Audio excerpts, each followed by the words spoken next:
surprising books of the Bible. Perhaps the most remarkable aspect of this brief yet emotionally powerful story lies in its portrait of loving relations between a mother-in-law and her daughters-in-law.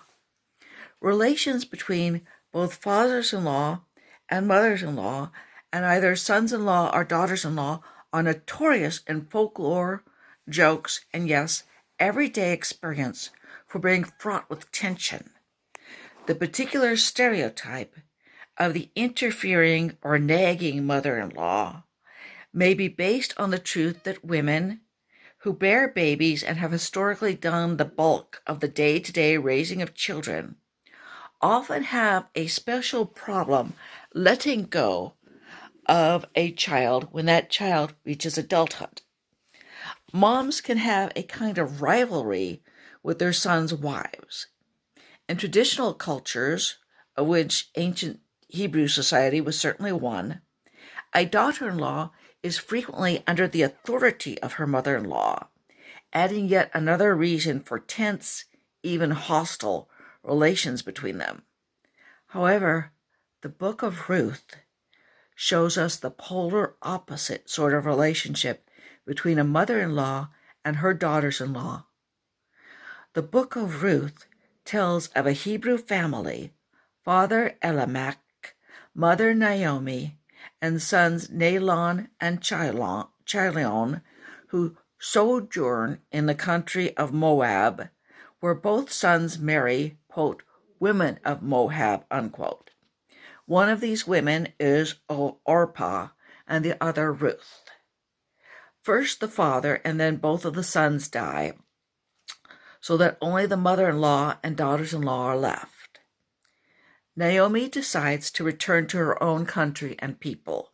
She tells Orpah and Ruth, "Go, return each to her mother's house. The Lord deal kindly with you, as ye have dealt with the dead and with me." Soon Naomi kissed them, and they lifted up their voices and wept. But the daughters-in-law said unto her, "Surely we will return with thee unto thy people." Now let us pause here, for the foregoing speaks volumes about the relationship that Naomi has enjoyed with Orpah and Ruth. They have not been at loggerheads, nor have they been rivals for the affection of Naomi's sons and the younger women's late husbands. These relationships have been full of affection and cooperation.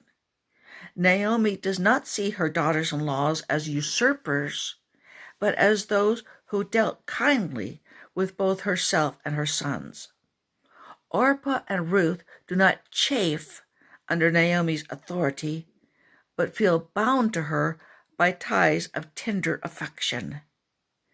Naomi tells the younger women that they must separate from her, asking, "Are there yet any more sons in my womb, that they may be your husbands?"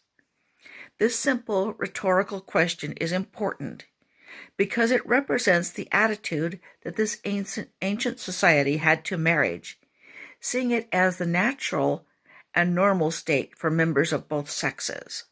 Thus, Naomi believed Orpah and Ruth would live incomplete lives unless they remarried. Again, the reader is reminded of the strength of affection in the relationship between Naomi and her daughters-in-law. And they lifted up their voice and wept again. And Orpah kissed her mother-in-law, but Ruth clave unto her. Orpah is on her way, but Ruth must accompany the mother-in-law she so deeply cherishes. Ruth tells Naomi, "Whither thou goest, I will go, and where thou lodgest, I will lodge. Thy people shall be my people, and thy God my God, and that nothing but death may part thee and me." The late legendary singer Judy Garland, a believer in traditional sex roles, once wrote of the above quote as beautiful because it showed us, quote, "woman as follower," unquote. However, what she overlooked was that it was a woman following another woman, and not just any other woman, but her mother-in-law. That such a bond of loyalty is depicted in this relationship makes the statement truly poignant. Naomi and Ruth leave Moab for Bethlehem. There, Ruth works in the fields, gleaning ears of corn from the fields owned by the wealthy Boaz. Apparently, the ancient Hebrews were not unaware of sexual harassment, since the Bible states that Boaz charged the young men that they shall not touch Ruth. Grateful for Boaz's injunction, Ruth bowed herself to the ground and asked him why she has found grace with him despite being a foreigner. He replies that he is favorably impressed by the loyalty and love Ruth has shown to her mother-in-law. Naomi is told of the kindness Boaz has shown to her kindly daughter-in-law, Ruth, so Naomi helpfully plays matchmaker. The plan is successful, and Boaz weds Ruth. The baby Ruth bears is considered a kinsman to Naomi, who becomes the infant's nurse. A lineage of special biblical importance is continued as the baby is named Obed and becomes the father of Jesse, who is in turn the father of King David, one of the